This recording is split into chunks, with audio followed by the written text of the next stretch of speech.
Presiden ke-7 Republik Indonesia Joko Widodo akhirnya berbicara mengenai WUS.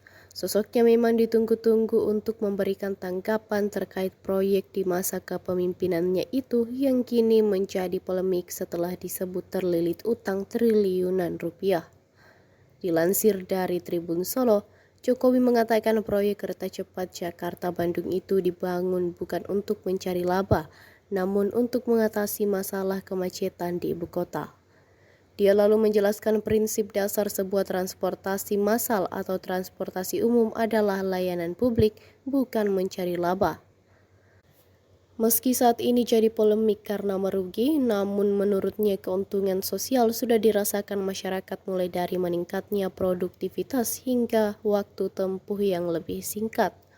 Baginya jika ada subsidi itu adalah investasi bukan kerugian. Jokowi lalu memaparkan kondisi DKI Jakarta dan sekitarnya yang sudah puluhan tahun mengalami kemacetan parah. Daerah Jabodetabek dan Bandung yang menghadapi kemacetan yang sangat parah. Kemacetan tersebut jika dihitung secara finansial menyebabkan kerugian negara yang bisa mencapai 100 triliun rupiah per tahun. Hadirnya kereta cepat, kata Jokowi, menjadi salah satu solusi di antara berbagai moda transportasi massal yang kini sudah beroperasi. Dari itu, semua kerugian akibat kemacetan bisa dikurangi. Jadi kita harus tahu masalahnya dulu. Ya.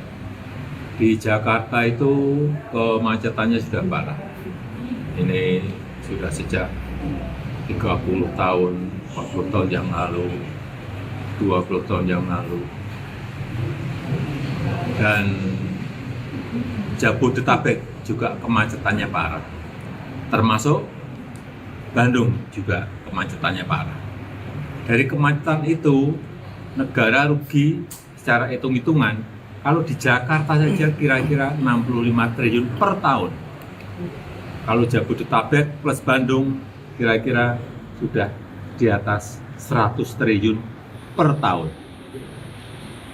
Nah, untuk mengatasi itu, kemudian direncanakan dibangun yang namanya MRT, LRT, kereta cepat, dan sebelumnya lagi KRL, ada juga kereta bandara, agar masyarakat berpindah dari transportasi pribadi, mobil atau sepeda motor ke kereta cepat, MRT, LRT, kereta bandara, KRL. Dan kerugian itu bisa terkurangi dengan baik. Dan prinsip dasar transportasi massal, transportasi umum itu adalah layanan publik. Ini kita juga harus ingat, bukan mencari laba.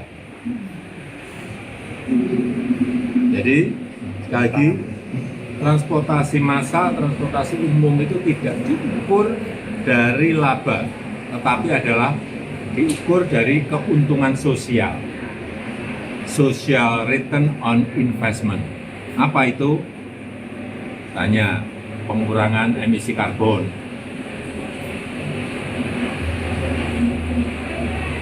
produktivitas dari masyarakat menjadi lebih baik. Kemudian apalagi polusi yang berkurang, waktu tempuh yang bisa lebih cepat. Disitulah keuntungan sosial yang didapatkan dari pembangunan transportasi massal. Jadi sekali lagi, kalau ada subsidi itu adalah investasi, bukan kerugian. Kayak MRT itu pemerintah Provinsi DKI Jakarta mensubsidi 800 miliar per tahun. Itu pun baru dari Lebak Bulus sampai ke HI. Nanti kalau semua rute sudah selesai diperkirakan 4,5 triliun. Dari hitung-hitungan kami dulu 12 tahun yang lalu. Dan memindahkan masyarakat, memindahkan orang dari mobil pribadi dari sepeda motor, mobil ke transportasi umum, transportasi massal juga tidak mudah. Merubah karakter itu juga tidak mudah.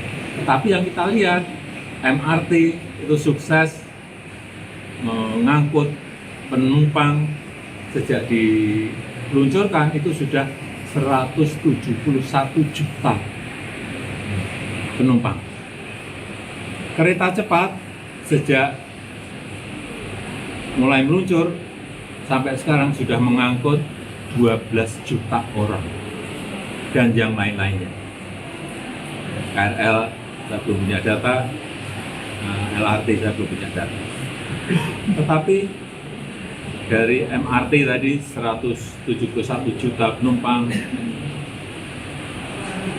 kemudian kereta cepat 12 juta penumpang, patut kita syukuri karena sudah ada pergerakan perpindahan dari mobil pribadi, dari kendaraan masuk ke transportasi umum massal. Itu yang tidak mudah. Dan ini juga bertahap. Tidak langsung orang berbondong-bondong ke transportasi massal yang kita miliki, tidak. Jadi sekali lagi kita juga harus berhitung multiplier efek ekonominya. Contoh kayak kereta cepat menumbuhkan titik-titik pertumbuhan ekonomi, kemudian juga menumbuhkan